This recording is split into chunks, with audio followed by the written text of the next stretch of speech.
हमारे सभी किसान नेता और सभी खातों के प्रधान जो यहाँ पे उपस्थित हैं, हमारे नौजवान साथी, हमारी माताएं बहनें, हमारे भाई संचालक जो कर रहे हैं संचालक महोदय जी, हमारे कलाकार साथी जिन्होंने इतनी अच्छी प्रस्तुति यहाँ पे कुछ देर पहले दी, और सभी बुजुर्ग, मेरे नौजवान भाई, सभी किसान भाइयों को, आप सबको, आपका बालक, आपका बेटा, आपका भाई हाथ जोड़ के और सिर झुका के राम राम करे है, मेरी राम राम स्वीकार करियो। ज्यादा समय नहीं लूंगा आपका, क्योंकि वक्त बहुत है। मेन 3 बात आपको बताना चाहता हूं, एक निवेदन करना चाहता हूं। ये 3 निवेदन हैं। और आपके बालक, हम कोई नेता नहीं है कि अपने संचालक महोदय कह रहे थे कि युवा नेता, हम नेता नहीं है जी, आपके बालक है, किसान कौम के नुमाइंदे हैं। और आपने एक बात कह के जावे है कि जब तक ठीक काम करें तो अपने नुमाइंदे बना के रखियो, और जब हम उन पे लाग जाए, गलत काम करने लग जा, तो आप जो सजा दोगे आपके बालक बहुत सजा भी स्वीकार करने तैयार होंगे। साथियों, आपने देखा होगा कि 3 दिन पहले एक अखबार में कुछ खबर छपी थी। उस खबर में यह कहा गया था कि सरकार कोरोना का बहाना बना के किसानों को धरने स्थलों से हटाने की तैयारी कर रही है, उसकी प्लानिंग कर रही है, और उसको नाम दिया गया उनके द्वारा ऑपरेशन क्लीन। मेरे भाइयों बुजुर्गों, जो एक क्रांतिकारी धरती है, इस क्रांतिकारी धरती ने हरियाणा के मुख्यमंत्री मनोहर लाल खट्टर और हमारे देश के प्रधानमंत्री नरेंद्र मोदी को एक चेतावनी देना चाहते हैं कि शायद इन आरएसएस के कक्षाधारी लोगों ने हमारी किसान कौम का इतिहास सही से पढ़ा नहीं है। यदि इन्होंने हमारा इतिहास नहीं पढ़ा है तो एक बार दोबारा जाकर हमारा इतिहास पढ़ ले, और यदि ये भूल गए हमारे इतिहास ने तो दोबारा याद भी दिला देंगे इन्हें। हमारा हजारों सालों का इतिहास है, और हजारों सालों में बड़े बड़े तानाशाह आए, बड़े बड़े जालिम राजा आए, जो हमने मिटाने की कोशिश करा करते, जो हमसे टकराने की कोशिश करा करते, लेकिन इतिहास के पन्ने पलट कर देख लो, जो इतिहास गवाह है कि हमारी कौम सिर झुकाया नहीं करती। बेशक सिर कटाना पूरा पड़ जावे तो आज भी अपना सिर झुकाएंगे नहीं, सिर कटा लेंगे। और जो भी आज तक हमारे साथ टकराया है, जिसने भी हमारे साथ टकराने की हिम्मत करी है, वो टकराने वाले दूर दूर हो गए हैं। इस किसान कौम की आंधी में बड़े बड़े तानाशाहों के तंबू खड़ गए। मोदी और खट्टर तक ये चीज है, एक बार टकरा के देखिए, इन्हें भी इनकी औकात बता देंगे। और इन राजनेताओं से एक बात कहना चाहते हैं, ये बंगाल में कुर्सी पाने और कुर्सी बचाने का जो तमाशा चल रहा है, 5 राज्यों में जो चुनाव चल रहे हैं, जहां पे कोई अपनी कुर्सी बचाने की लड़ाई लड़ रहा है, तो कोई कुर्सी पाने की लड़ाई लड़ रहा है, और वहां पर हजारों लोगों की रैलियां भी होने लगी है। तो वहां पर कोई कोरोना की बात नहीं, वहां पे कोई कोरोना नहीं आता। क्यों इस कोरोना की सारे राजनेताओं के लिए कोई रिश्तेदारी हो, उन्हें कोई कोरोना की बात नहीं होती। रोजाना ये राजनेता सैकड़ों सभा कर रहे हैं, लेकिन दिल्ली के बॉर्डर पर बैठ के किसान अपनी आने वाली पीढ़ियों को बचाने की लड़ाई लड़ रहा है, अपने हकों और अधिकारों को पाने की लड़ाई लड़ रहा है। वहां पे ये कोरोना का बहाना बनाकर हमें उठाने का प्रयास करने की बात कह रहे हैं। साथियों, कुछ दिन पहले प्रधानमंत्री मोदी ने कॉल की बात करी थी कि भाई सरकार सिर्फ एक कॉल दूर है। प्रधानमंत्री जी, आपकी कॉल पे तो कुछ होया नहीं, और बात हमने पहले मेरा थी कि आपकी कॉल पे कुछ हो रहा भी नहीं। लेकिन एक बात ध्यान रखियो, ये भारत के 80 करोड़ किसान इस संयुक्त किसान मोर्चा और इसके नेताओं पे, इसके नुमाइंदों पे इतना विश्वास कर रहे हैं कि यदि हमारे साथ बॉर्डर पर कोई छेड़खानी करने का प्रयास किया गया और संयुक्त किसान मोर्चा के नेताओं ने एक कॉल दे दी तो दिल्ली के बॉर्डर पर करोड़ों किसान पहुंच जाएंगे, जब 5 हजार की जगह नहीं बचेगी। यह मोर्चे की कॉल प्रधानमंत्री के कॉल तरीके की नहीं होगी, हमारी कॉल का असर होगा। और एक बालक, एक बेटा, एक नौजवान, एक माता, बहनें दिल्ली के बॉर्डर पर पहुंचने का काम करेंगी। एक बात ऊपर कर कई आश्वासन दे दो, एक कॉल के लिए आप पहुंचोगे, एक नहीं पहुंचोगे तो मीडिया वाले बंद हुआ तो निवेदन है भाई दिखा दो एक बात है, आपके माध्यम से दिल्ली में बैठे हो तारा शाह तक यह बात पहुंचनी चाहिए। हमारी कौन पाछे नहीं हटेगी, शर कटा लेगी लेकिन शर चुकावेगी नहीं। आप बात ध्यान रखें, दिल्ली में बैठे हो तारा शाह। और एक और बात, मेरे बुजुर्गों, मेरे नौजवान भाइयों, मेरी माताओं बहनों, आपको एक आह्वान करना चाहते हैं कि पिछले 25 सालों में सरकारों की गलत नीतियों के कारण सरकारी आंकड़ों के अनुसार तो हमारे 5 लाख भाई दुनिया छोड़ के जा चुके हैं। और इसलिए दिया है कि पिछले 25 सालों में हमारे 25 लाख किसानों ने आत्महत्या करी है। और मैं तो कहता हूं आत्महत्या नहीं है, वो सरकार द्वारा सुनियोजित तरीके से की गई हत्याएं हैं। और आज ये वक्त आ गया मेरे भाइयों कि उस एक एक मौत का हिसाब किताब करना इनकी के नजरिए राज में बैठे हैं, एक एक मौत का हिसाब किताब करेंगे। और जब ये आंदोलन जीतेंगे तो उन 25 लाख किसान भाइयों को सच्ची श्रद्धांजलि होगी जो आज हमारे और आपके बीच में नहीं है। तो मेरे बुजुर्गों, यदि ये काले कानून वापस नहीं हुए, यदि एमएसपी गारंटी कानून नहीं बना, यदि हम ये आंदोलन नहीं जीते तो हमने मरने तो वैसे भी है, अपने खेतों में मरेंगे, अपने गांव में मरना पड़ेगा, अपने घरों में मरना पड़ेगा। तो जब मर गए हैं तो अपने हकों और अधिकारों की लड़ाई लड़ते हुए मरेंगे। एक कम से कम आने वाली पीढ़ी जो हमारी अगली नस्ल होगी, कम से कम वो यह बात करेगी आपने याद करके कि भाई जो हमारे बुजुर्ग थे वे डरपोक नहीं थे, वे लड़ाकू थे और हमारे भविष्य खातर लड़ते हुए मरे थे। कम से कम हम सारे शहीद कहलाओगे, इसलिए मरे भी तो लड़ते हुए मरेंगे। और एक और बात, जो 25 तारीख ने यानी जो बीजेपी के नेताओं का जो कार्यक्रम दिया गया है, मैं सिर्फ आपको एक बात कहना चाहता हूं, बड़ी बात कहने की कोई जरूरत नहीं है। जो खापें होती है यह हजारों साल पुरानी परंपरा है, हमारी रीति रिवाज है, हमारी संस्कृति है। और खापों का काम होता है पूरे समाज को रास्ता दिखाना। और इस आंदोलन में भी हमारी सभी खापों का बड़ा ऐतिहासिक योगदान रहा है। तो इसीलिए मैं अपनी बात आगे कहूं, हमारी सभी खापों और सभी खापों के प्रधानों के लिए एक बार जोरदार ताली बजा दी जाए। 10 सेकंड तक ताली बजनी चाहिए, ताली रुकनी नहीं चाहिए। तो अब तक चाहे बात कर ले कैमरा की, या बात कर ले सोनीपत के आउली गांव की, या बात कर ले बड़ौली गांव की, या हरियाणा के किसानों की ताकत है, या हमारी माताएं बहनें जो एक झांसी की रानी के बराबर है, जो हमारे बूढ़े बुजुर्ग छोटू राम जी से, चौधरी चरण सिंह जी से है, या आपकी ताकत है कि मुख्यमंत्री मनोहर लाल खट्टर का हेलीकॉप्टर हमने नहीं उतर दिया, उल्टा हवा में रह के उल्टा चला गया। यह आप लोगों की ताकत है। और एक निवेदन करूं हूं कि ओम प्रकाश धनखड़ ने गति मत बुलंदियों, क्योंकि आपकी माटी क्रांतिकारी माटी है, आपकी माटी पवित्र माटी है, आपकी माटी शहीद किसानों और शहीद जवानों को जन्म देने वाली माटी है। यदि ऐसे राजनेताओं के कदम आपकी माटी पर पड़ गए तो आपकी माटी कलंकित हो जाएगी और उस कलंक में तोड़ने में बहुत टाइम लग जाएगा। इसीलिए ऐसे राजनेताओं के, ऐसे क्रूर शासकों, तानाशाहों के कदम अपनी माटी का मत पड़न दियो।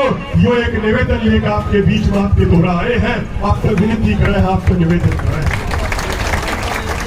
अरे भाई, नौजवान भाई जो पूरी बात और संभाल रहे हैं, पूरी व्यवस्था बना रहे हैं, एक निवेदन आपसे भी है मेरे भाइयों, विरोध करेंगे, आपके नेतृत्व में विरोध होगा और उन्हें नहीं पढ़न देंगे जो करता आज तक नहीं पढ़न दिए।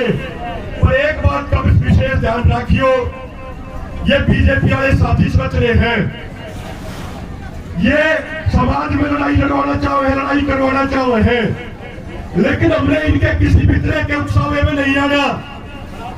अपना जो आंदोलन है, इस आंदोलन की सबसे बड़ी ताकत हमारी शांति और एकता।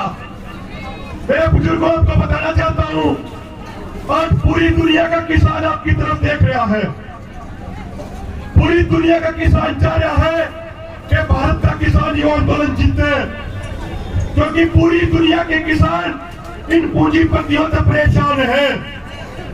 यो आंदोलन दो चीज तय करेगा, जब हम आंदोलन में जीतेंगे तो पहली बात तो यह होगी कि भाई जब जमीन हमारी है, जब फसल हमारी है, खेती हम करे हैं, तो अपनी फसल का भाव भी हम तय करेंगे और उससे तक खरीदा जाएगा। दूसरी बात यह तय करेगा आंदोलन कि हमारे बारे में जो भी नियम कानून बनेंगे वो दिल्ली के एसी के बंद कमरे में बैठ के वे लोग कानून नहीं बनाओगे। जिन लोगों ने कदे खेत में नहीं गए, जिन लोगों ने एक जवार का फर्क नहीं मेरा, आज वे कानून बनाकर हमारे ऊपर थोपड़ लाग रहे हैं, उनका कानून बहुत बढ़िया है। यो आंदोलन तय करेगा कि जो लोग खेत में जाए हैं, जो लोग मट्टी में मिलकर मट्टी हो जाए हैं, सिर्फ वे कानून बनाओगे, उनके पूछे के बगैर कानून नहीं बनेंगे। तो मैं बुजुर्गों, पूरी दुनिया अपने सैल्यूट कर रही है, पूरी दुनिया के किसान आपकी जीत की कामना कर रहे हैं, क्योंकि आप शांतिपूर्ण हैं, आप एकजुट हैं। इसीलिए मेरा हाथ जोड़ के निवेदन है, खासकर नौजवान भाइयों से, मेरे भाइयों, शांति बहादुरों का हथियार होती है और हिंसा कायरों का काम होती है। अपनी किसान कौम बहादुर कौम है, इसीलिए हमने शांतिपूर्ण तरीके से विरोध करना है, किसी के उकसावे में नहीं आना है, किसी भी तरह की हिंसा नहीं होनी चाहिए। यदि आप शांतिपूर्ण तरीके से चलते रहोगे तो दुनिया की ऐसी कोई ताकत नहीं जो अपने जीतने में रोक सके। और एक आखिरी बात कहूंगा, एक निवेदन करूंगा आप सबसे, हमारे साथी भाई सत्यवान नैन जी भी और निवेदन करके गए हैं। मेरे भाइयों, मेरे बुजुर्गों, सरकार की एक का मंशा है कि सरकार सरकारी मंडियां खत्म करना चाह रहा है। सरकारी मंडी खत्म होगी तो सरकारी खरीद खत्म होगी, सरकारी खरीद खत्म होगी तो हमें एमएसपी मिलना बंद होगा। तो इन्होंने यह साइलोज का सिस्टम बनाया है मेरे भाइयों। तो ये क्या खबर है कि साइलो के भीतर एफसीआई, एफएड ये सरकारी संस्थाएं खरीद करेंगी। लेकिन एक बात ध्यान से समझियो, यह बात सबने ध्यान से सुनने की बात है। मुझे एक बात बताओ मेरे बुजुर्गों, आपसे पूछना चाहूँ, सारी माताओं बहनों तक पूछना चाहूँ, जब ये नुकरे लाग रहे कि भाई अपने गेहूं सीधे साइलोज में ले जाओ, मंडी बंद हो लाग रही है, मंडिया के ताले लाग रहे हैं, जब 2 साल 3 साल तक मंडी में कोई दाना नहीं जाएगा और मंडी बंद हो जाएगी, तो ये 3 साल बाद से एक बात कहेंगे कि भाई ईफदारी मंडी भी बंद होगी, ईफ साइलोज में जो खरीद होगी वह कंपनी करेगी जिसने वो साइलो बनाया है। प्राइवेट कंपनी आपकी खरीद करेगी और उस टाइम तक आपकी मंडिया के ताले लाग चुके होंगे, सारे मंडी कर्मचारी अपने घर बैठ चुके होंगे बेरोजगार होकर, मंडियां पूरे तरीके से खत्म हो चुकी होंगी और आपके पास कोई और चारा नहीं होगा। पूरा प्राइवेट कंपनियां के गोदाम में जाकर अपना शोषण करवाने के अलावा और कोई चारा नहीं होगा मेरे बुजुर्गों। बुजुर्गों, ये 2 दिन 3 दिन की बात देखनी पड़ सके है, बड़ी परेशानी हमने भी बेरा है, हमने भी दिक्कत हो रही है, लेकिन अपनी नस्ल हमारी खत्म हो जाएगी, उसके बजाय कि 2 दिन हम संघर्ष कर लेंगे, 3 दिन संघर्ष कर लेंगे, या 2 या 3 दिन संघर्ष करने वाली बात बड़ी है मेरे भाइयों, मेरे बुजुर्गों। इसीलिए आपसे निवेदन कर रहे हैं कि साइलों के खेल से बच कर रही हो, क्योंकि फंडा इनका वो है, कान ने न्यू पकड़ लो, कान ने घुमा कर पकड़ लो। सरकार की मंशा ठीक नहीं है, सरकार की नीति नियत ठीक नहीं है। सरकार कुल मिलाकर घुमा फिरा कर हमारी सरकारी मंडी, सरकारी खरीद और हमारा एमएसपी खत्म करना चाह रहे हैं। इसीलिए अंत में आपसे निवेदन करूं वैसे कि इनके चुंगल से बच कर रही हो, कि एक बार सरकारी मंडी खत्म होगी तो उसके बाद अपना कुछ नहीं बचेगा, फिर हम सारे के सारे बर्बाद हो जाएंगे। इसीलिए एक निवेदन, सारे हाथ उठाकर समर्थन करो कि 2 दिन 3 दिन परेशान हो लेंगे, लेकिन इन प्राइवेट कंपनियों के गोदाम में अपने दाने लेकर मत जाओ, नहीं तुम्हारी आगे आने वाली पीढ़ी खत्म हो जाएगी। और जिस तरीके से क्रांतिकारी मानती है, उसी तरीके की क्रांतिकारी सहमति दियो, सिर्फ फॉर्मेलिटी करने के लिए हाथ मत उठाइयो। और एक बात जो सरकार कहे है कि भाई साइलोज में बढ़िया स्टोरेज है, तो इन सरकार से एक बात पूछना चाह रहे हैं कि देश में आजाद हुए 73 साल हो गए, लेकिन आज तक कोई भी सरकार इसे आधुनिक गोदाम क्यों नहीं बना पाई? भंडारण बढ़िया होना चाहिए, स्टोरेज बढ़िया होनी चाहिए, लेकिन भंडारण की व्यवस्था सरकार की होनी चाहिए, प्राइवेट कंपनियों की नहीं होनी चाहिए। सरकार करे ये सारी व्यवस्था, जो सरकार की जिम्मेदारी है। ये सिर्फ वोट लेकर अपनी जिम्मेदारी से भाग नहीं सकते। और एक चेतावनी 2 पंक्ति देकर प्रधानमंत्री मोदी को देना चाहते हैं कि मोदी साहब एक बात ध्यान से सुन लियो कि जो हमारा इतिहास है वो शहीदों की कुर्बानी और शहीदों के खून से लिखा हुआ है। तो खून से लिखा इतिहास हम शाही से नहीं मिटने देंगे, खून से लिखा इतिहास हम शाही से नहीं मिटने देंगे।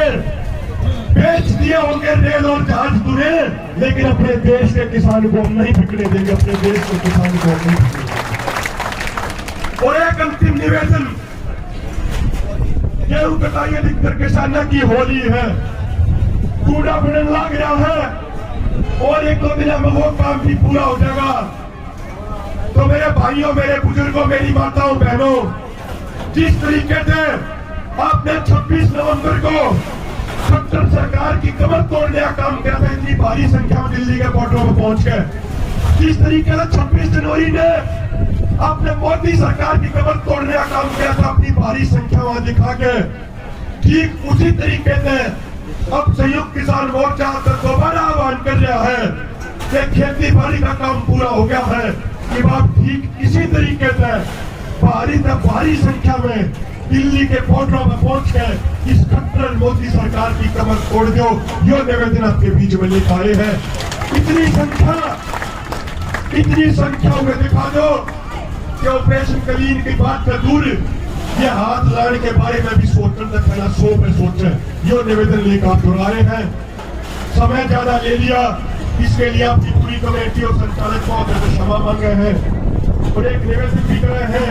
एक बार जोरदार नारे लगा दो, जो किसान के खेत की रोटी खाता हो, जिसकी रगों में किसान का खून हो, तो वो नारे लाएगा। और भाई जिस रगा में जमींदार का खून ना है और जो जमींदार के खेत की रोटी नहीं खाता, तो उसकी सारी माफी है।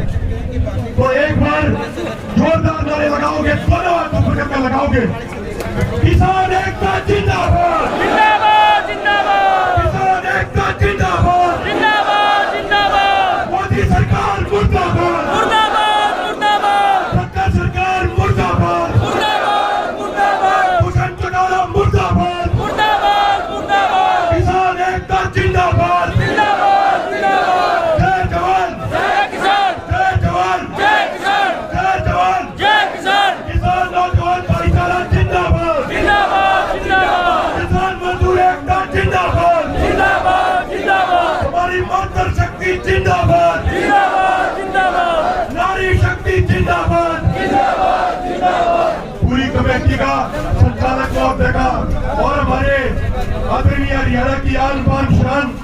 हमारे किसान नेता सरदार गुरनाम सिंह कटूनी जी हमारे बीच में आगे हैं।